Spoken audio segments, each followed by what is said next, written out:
My name is Keshwani. That's Keshwani, Keshwani. We are here because we want to prepare for the GMAT. We have been solving GMAT math problems out of this book here, GMAT Review, the official guide, the 13th edition. If you do not own this book already, purchase one immediately. You're going to need it. The problem that we are about to solve is the one that you will find on page number 175. Please turn to page 175. Problem number 166 is what we are about to do. Problem 166 on page 175, the very last problem. It says, a border of uniform width is placed around a rectangular photograph that measures 8 inches by 10 inches. A border of uniform width is placed around a rectangular photograph, 8 by 10. We are told that the area of the border is 144 square inches. The question simply is, what is the width of the border? That's all it is. Let's see what we can do. It's an algebra problem. It's an algebra word problem. If you're not very good at algebra word problem, if you need some practice on word problems, I'm digressing here right from the start here. At my channel, if you go to my channel, you will find 100 algebra word problems. They start out at a very basic level, at a very fundamental level, but that's how you build your foundation. If you're somebody who needs help with algebra word problem, and if you were to start with day number 1 and work your way up all the way to day 100, you will find it very useful. 100 algebra word problem, they go from day 101 through 200. The first 100 days we actually learn the algebra itself. Anyway, so that's what this is. Let's see what we can do here. So we have a border that is put around a frame here. So here, let's put down a border that is put around a photograph. Here is our photograph, and there is our frame. We are told that the width is uniform, which means that this is x inches, then it is x inches on this side, it is x inches on the top, and it is x inches on the bottom. So far so good. We are also told that the dimensions of the photographs are 8 by 10. So this is 10 inches and this is 8 inches. Let's give everything a name here so we can talk about it. Let's call this A, B, C, and D. And let's call this thing P, Q, R, and S. P to Q, we are told is 10 inches because that's the length of the photograph. On the top we have an x inch margin of x inch. On the bottom we have a margin of x inch, which means A to B is going to be 10 plus x, which is going to be 10 plus 2x. Similarly, Q to R is 8 inches. And we have a border on the left hand side of x inches, we have a border of x inches on the right hand side, so B to C is going to be 8 plus 2x. So far so good. We are told that the area of the border is 144 square inches. Area of the border is going to equal to, how do we find the area of the border? We're going to take the outside area, ABCD minus PQRS. All we have to do is subtract the areas of the two rectangles. The bigger rectangle, the outside rectangle, ABCD, and subtract from it the area of the picture itself. Area of the picture itself, which is PQRS. And the difference between the two is the area of the border. So let's do it. Area of the outside part, ABCD is simply 10 plus 2x, or 2x plus 10, times 2x plus 8, minus the area of the picture, which is PQRS, which is 10 by 8. And that, we are told, has to equal 144 square inches. That's it, we are done. The tough part is done. That was it. In algebra word problem,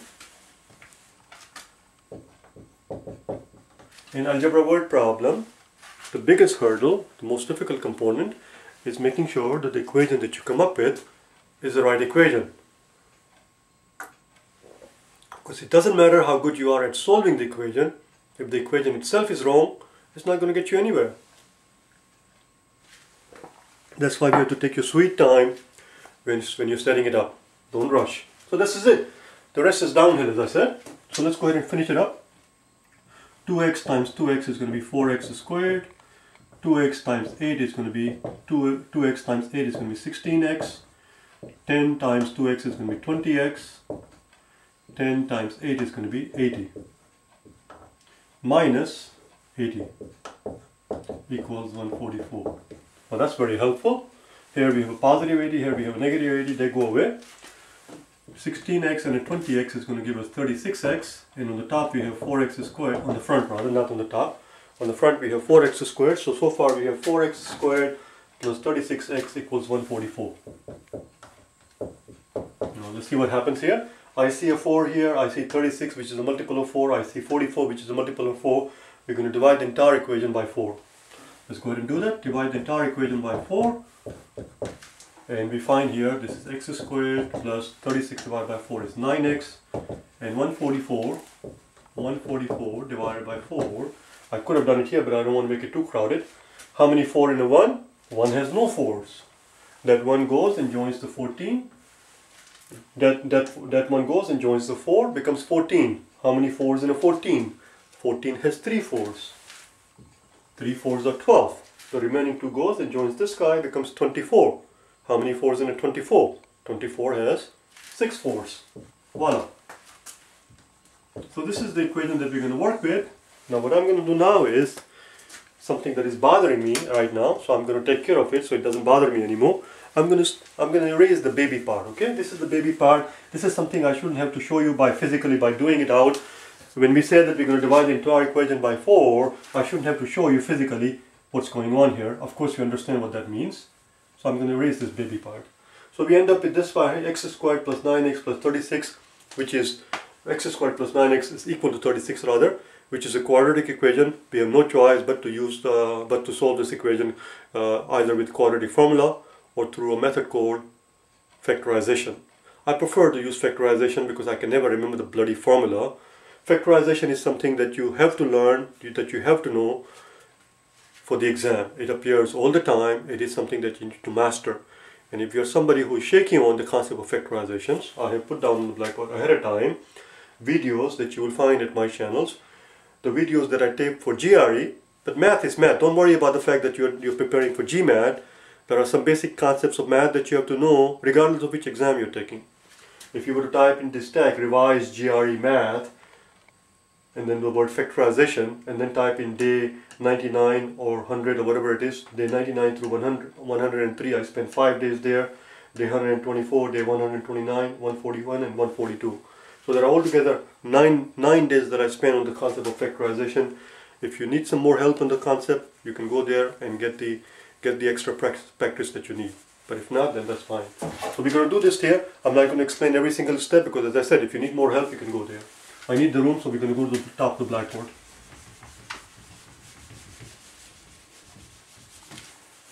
So the equation that we're dealing with is x squared plus 9x minus 36 equals 0.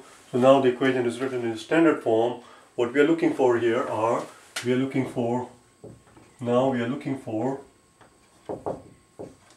two numbers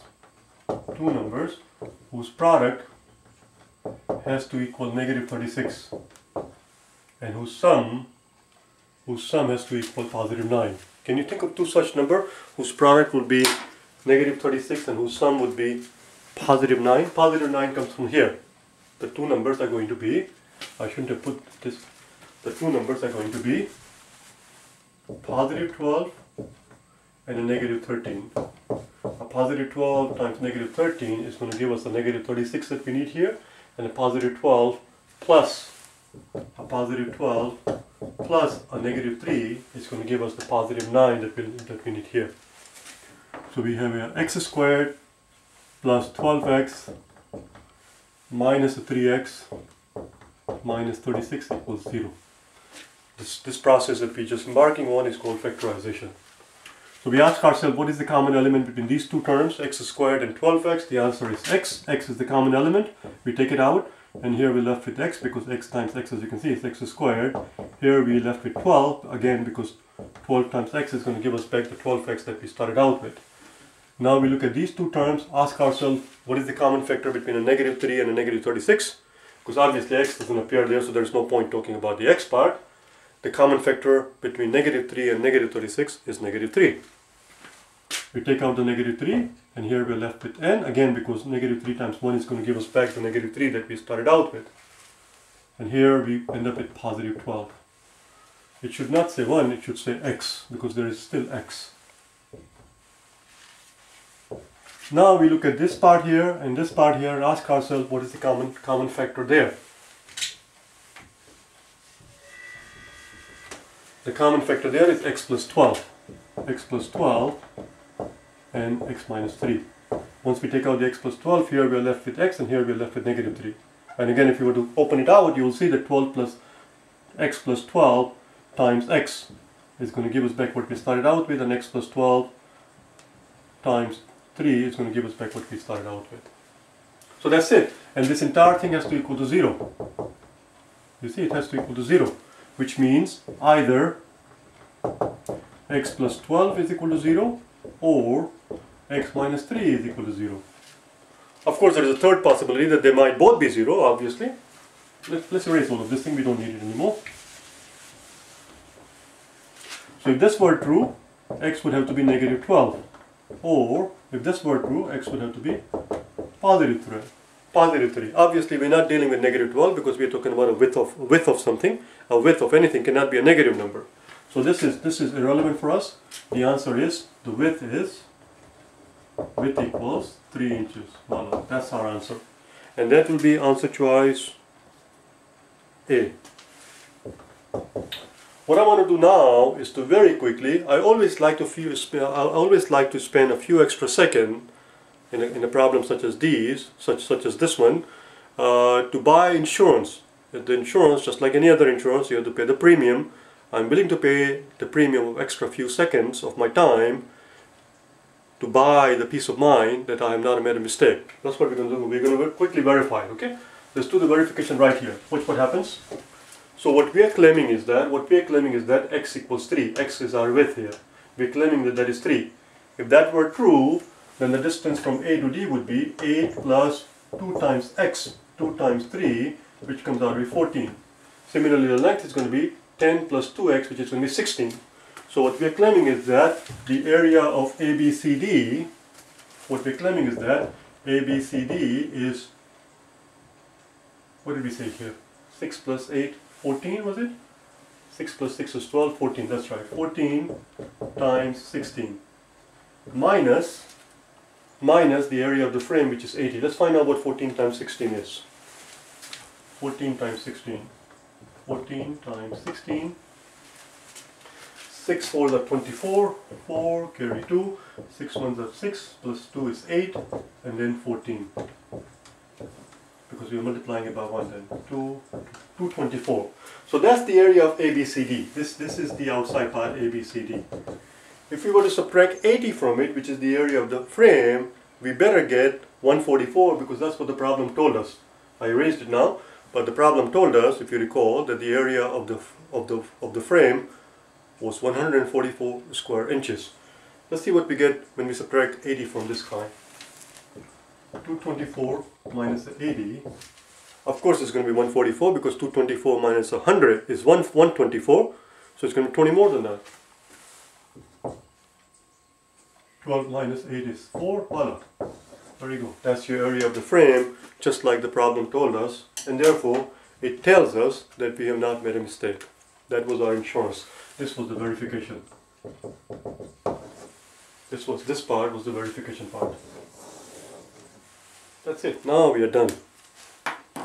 But of course, in the real exam, as I always remind you, you cannot go at such a leisurely pace that I do. You have to learn. Right now, we are learning the material. You also have to learn to build up the speed. That is something I'm going to leave it up to you. But before you can learn, before you can worry about the speed, before you can worry about the time, you have to first learn how to do the problem. You can't worry about how fast you can ride the bike until you first learn how to ride the bloody thing. I know, sometimes I get very philosophical. I can't help it. I'll see you tomorrow, okay? Bye.